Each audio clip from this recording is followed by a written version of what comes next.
মাঝে মাঝে আপনি নিশ্চিত চিন্তা করতে বাধ্য হবেন যে আসলে কোন জিনিসটা ফ্রান্সকে এত শক্তিশালী ফ্রান্স বানিয়েছে। তারা তাদের খেলার মধ্যে এমন কিছু মুহূর্তের জন্ম দিয়েই চলেছে যেন এই দলটার প্রত্যেকেই প্রতিদিন কিছু না কিছু করে দেখাচ্ছেন। ব্যাপারটা এমন এক পর্যায়ে পৌঁছে গিয়েছে যে অনেক সময় ম্যাচ শুরুর আগেই বা ম্যাচ শুরু হলেই উপলব্ধি করা যায় যে এটাই সেই মুহূর্ত, এটাই সেই দিন যখন আরও একবার ফরাসিরা খেলাটা তাদের নিয়ন্ত্রণে নিয়ে ফেলবে। তাদের বিপক্ষে যতই ভালো খেলতে চাওয়া হোক, যে ফর্মুলায় অ্যাপ্লাই করা হোক না কেন, বাস্তবে ফ্রান্স যেদিন সিদ্ধান্ত নেবে দিনটা তাদের, সেদিন আসলে পাত্তা পাবার কোনো চান্সই নাই। বোস্টনে ঘটনার পুনরাবৃত্তি আরও একবার, আবারও সেই 2-0 যা মরক্কোকে 2022 সালের সেমি থেকে বিদায় করেছিল, ঠিক সেই দৃশ্যেই আরও একবার ফিরে যাচ্ছে আফ্রিকার দলটি ফ্রান্সের কাছে হেরেই। যা ঘটা তা তো ঘটেছেই, আমরা বরং ম্যাচের মধ্যকার ট্যাকটিক্যাল বিশ্লেষণ করার চেষ্টা করতে পারি। ফ্রান্স কি ট্যাকটিক্সে ম্যাচটা জিতেছে? প্রথমত তারা মরক্কোকে বলটা রাখতে দিয়েছে, কিন্তু বিপজ্জনক জায়গায় যেতে দেয়নি, যে কারণে ম্যাচের পজিশনে মরক্কো ফ্রান্সের চেয়েও এগিয়ে। কিন্তু বাস্তবে কাজের কাজটা আসলে কিছুই হয়নি।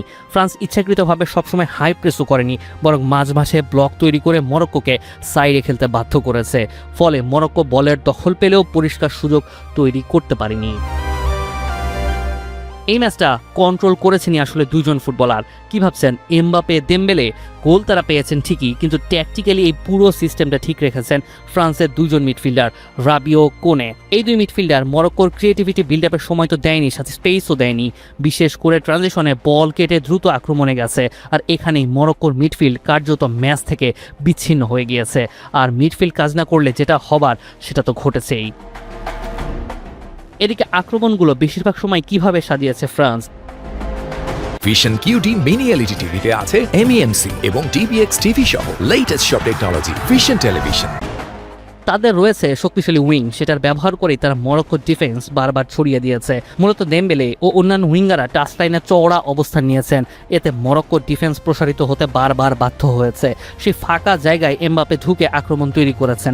এই পরিকল্পনায় ম্যাচের অন্যতম বড় অস্ত্র ছিল। অন্যদিকে মরক্কো শুরু থেকে অতিরিক্ত রক্ষণাত্মক শুরু করেছিল, যেমনটা আসলে প্রেডিক্টেড ছিলই। তাদের দেখে মনে হয়েছে যেন 4-5-1 ফরমেশনে প্রায়শই নিচু ব্লকে খেলার প্রবণতা ছিল, যেটা কার্যত তাদের আক্রমণের ধার কমিয়েছে। ম্যাচে কাউন্টারগুলোও কাজে আসেনি, আর ফাইনাল থার্ডে এলোমেলো খেলা তাদের ম্যাচ থেকে ছিটকে দিয়েছে। ফ্রান্সের 2 গোলের বিপরীতে তাদের শট অন টার্গেট পুরো ম্যাচে একটা।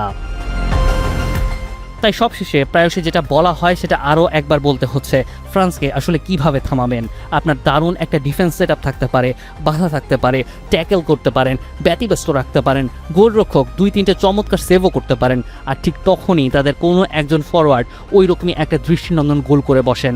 একটি রক্ষণ ভাগের, একটি পুরো দলের তখন আর কিছুই করার থাকে না।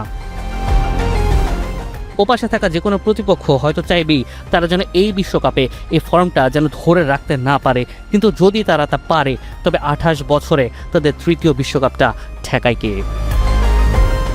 মুনিম শাহরিয়ার, 71।